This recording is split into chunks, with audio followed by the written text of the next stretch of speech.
இங்க ஒரு துப்புரவு பணியாளர் ஒரு சந்தை கிளீன் பண்ணிட்டு இருக்கும் போது அங்க இருந்து செவுத்த தெரியாம உடைச்சிடுறாரு. பார்த்தா அந்த ரூம்குள்ள ஃபுல்லா பணக்கட்டா இருக்கும். அதுல இருந்து ஒரே ஒரு கட்டப்பட்டு எடுத்துட்டு வந்து அவங்க ஃபேமிலியை வெளியே கூட்டு போய் இப்ப மாலை சுத்தி காட்டுறாரு. படத்தை கூட்டு போறாரு. ஒரு நல்ல ரெஸ்டாரண்ட் கூட்டு போய் இப்ப வயிறார சாப்பிடுறாங்க.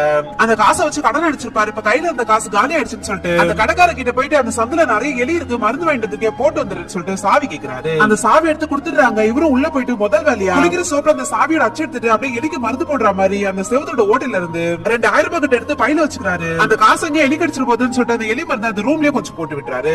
வெளியே வந்தவர் இப்ப கடைக்கார கிட்ட சாவியை கொடுத்துட்டு திரும்ப 2 நாள் கழிச்சு அந்த செத்து போன எல்லாம் எடுத்து போட்டு போயிருன்னு சொல்லிட்டு சொல்றாரு. இப்ப ரொம்ப சந்தோஷமா வீட்டுக்கு வந்து பொண்டாட்டியை கூப்பிட்டு அந்த காசை வைஃப் கிட்ட காமிச்சா ஏது இந்த காசுன்னு சொல்லி கேக்குறாங்க. புது வேலைக்காக அட்வான்ஸா கொடுத்துருக்காங்க, பத்திரமா மறைச்சு வைன்னு சொல்லிட்டு சொல்றாரு. அவங்களும் அந்த காசை வாங்கி ஒரு அரிசி டப்பாக்குள்ள மறைச்சு வைக்கிறாங்க. அவர் எடுத்துட்டு அந்த 2 லட்சத்துல 1.5 லட்சத்தை மட்டும் பொண்டாட்டியில கொடுத்துட்டு அவங்களுக்கே தெரியாம இப்ப மீதி காசை ஒரு செலவுக்காக வச்சுக்கிறாரு. இப்ப அந்த சோப்ல இருக்காச்சு சாவியா செஞ்சு கொடுக்க சொல்லி இப்ப கடைக்கார கிட்ட கொடுத்தா அந்த கடைக்காரர் இவர் மேலே கிழிமா திருட்டு பண்ண பாக்குற மாதிரி பாக்குறதால இவர் வேலை செய்யற ஐடிகா எல்லாம் காமிச்சு அந்த சாவி எப்படியோ ஒரு வழியா செய்ய சொல்லிட்டு இப்ப டீ குடிக்க வர்றாரு. ஒரு போன் கடைக்கு போய் அங்க டிஸ்பிளேல வச்சிருக்க ஒரு நல்ல போனா பார்த்து எனக்கு இது வேணும்னு சொல்லி கேக்குறாரு. அவங்க அந்த போன் எடுத்து கொடுத்துட்டு 9500 ரூபாய் ஆகும்னு சொல்லிட்டு சொல்றாங்க. இவரு அதை கேஷா பே பண்ணிட்டு அந்த சாவி கடையில இருந்து சாவி வாங்கிட்டு வீட்டுக்கு போய் பசங்களுக்கு டாக்கிங் டாம்ல பேசி காமிச்சு சந்தோஷப்படுறாரு. இப்ப லோன் காசு வாங்குறதுக்காக கடன்காரனா வந்திருப்பாங்க. இவங்க அந்த காசை வச்சு மொத்த கடனையும் அடிச்சிடுறாங்க. இவர் ஒரு மாதிரி பாத்துட்டு இருக்காரு. இவங்க அந்த காசை வச்சு நம்ம இதை பண்ணலாம் அதை பண்ணலாம்னு சொல்லி என்னவோ பிளான் பண்ணிட்டு இருக்காங்க. இவர் எதுவுமே சொல்லாம போன் வந்துச்சுன்னு சொல்லிட்டு வெளியே வந்துட்டாரு. அதை தெரிஞ்ச பொண்ணுக்கு அழுதுட்டு எனக்கு 5000 ரூபாய் வேணும்னு சொல்லிட்டு கால் பண்ணி கேக்குறா. இவரும் அந்த பொண்ணை பார்த்து உடனே அந்த காசு கொடுத்துறாரு. அந்த பொண்ணை நான் சீக்கிரமா படிச்சு இந்த காசை திருப்பி கொடுத்துறேன், கடவுள் மாதிரி காப்பாத்துறீங்க நன்றின்னு சொல்றாங்க. போயிட்டா இன்னொரு பக்கம் வைஃப் அவங்களுக்கு தோன்ற மளிகை சாமான நிறைய வாங்கிக்கிறாங்க.